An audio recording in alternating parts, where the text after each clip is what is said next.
Richard, let's start with this. You're a businessman. I take it you think that Brexit is a global opportunity and not what Her Majesty's Treasury say, every bank, every economist who suggests it is an act of national self-harm. What we're talking about is the opportunity to be free again, free to be a self-determining nation. And none of that is coming through the debate. And that's what the people want. They're bored of the subject. They desperately just want to get on with it, leave, get the job done. And that's the shame at the moment, is that optimism is not coming through the leadership from the government, and that's what we need. And look forward to hearing what Kazi has to say later. I really need to ask what you mean by free, because freedom in Europe has a meaning. Free from what? It means nothing. What freedom? What freedom? Free to be a self-determining nation. Christopherson told us freedom means you've got nothing left to lose, and that's where we're going. Leave means leave for Nissan, Airbus, Panasonic, Sony, now Honda.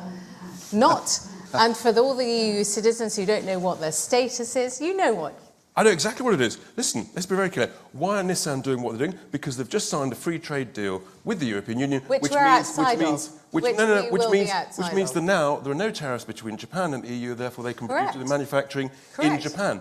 So that's why they're leaving. It's got nothing to do with Brexit. What would you say to the people that don't know if the job is going to be online or not? What do you say to the workers of BMI Airlines, who just announced that they would actually go in liquidation? A badly run business. I'm speaking now. You interrupted us with glee, didn't you? So we can have our own back.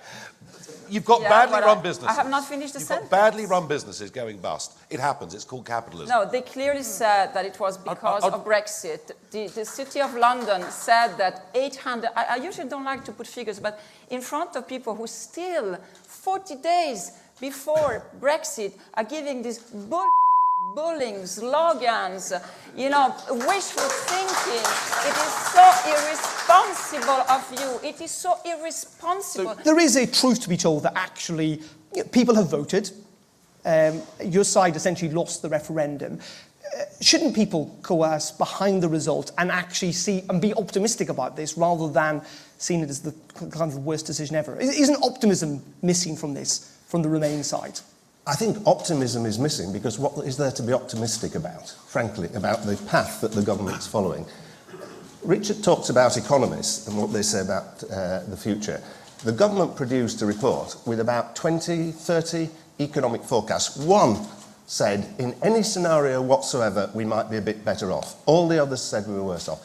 Can anybody name a democracy which has knowingly voted to make itself poorer? But when you look at the companies that are leaving or those that are in trouble, Brexit may well be a factor, and they may well be citing Brexit as a factor, but there are a whole load of other reasons. Sure. These companies may well be leaving or going bust irrespective. It does seem to me an odd coincidence that so many companies seem to be leaving the UK at a time when we are leaving the EU, and it doesn't seem to me any coincidence. Richard, you're a businessman. Well, they're coming in. I mean, there are 10,000, actually, it's not hundreds of jobs. Can we just put this in perspective, right? The bedrock of the UK economy is the SME. We have got 10,000 so far jobs have been lost as a result of 10,000, including Brexit. We're employing more people in this country than we've ever employed before. Contrary to what Anna has just said, the UK last year grew faster than Germany, France and Italy. And our unemployment levels are about half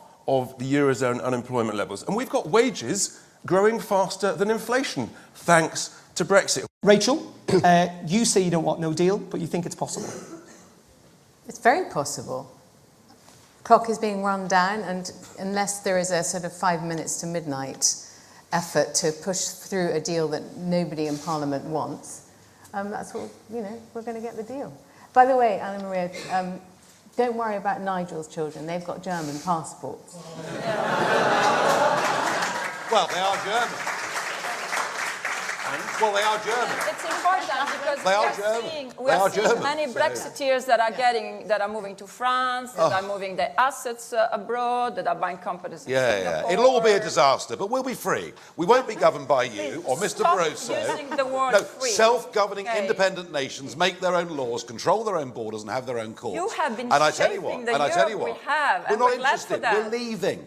There is a consensus in this country. There is nothing. Well, Right, there is nothing a of the sort. There is no There is a consensus consensus is There is a absolute. consensus in this country Amazing lies. of just get on with it. That is now But not what's just the what it? not just what the It. Leavers What's the Define it? but it. actually Define a significant No, but now number, define, a specify. significant Never number, specify. You're always a significant generalities. number What of does Remainers get on with want it mean? to leave. Now, What clearly, does get on with it mean? well, Please clearly, answer. Answer. Leave, L-E-A-V-E, How? on How? WTO rules at 11 p.m. on the 29th of March this year. That is what we should do. It's the only way we can now deliver the Brexit that people clearly voted for. However, I don't think Westminster is in touch with public opinion on this at all. No, only and you I are. suspect. And Well, I tell you what, my track record on that's pretty good, actually. Yeah, it's called pretty good. populism. It's pretty good. It's called It's populism. called democracy. You don't called like democracy. it. It's called Yeah. populism. And it's very awkward for you when you get the wrong result.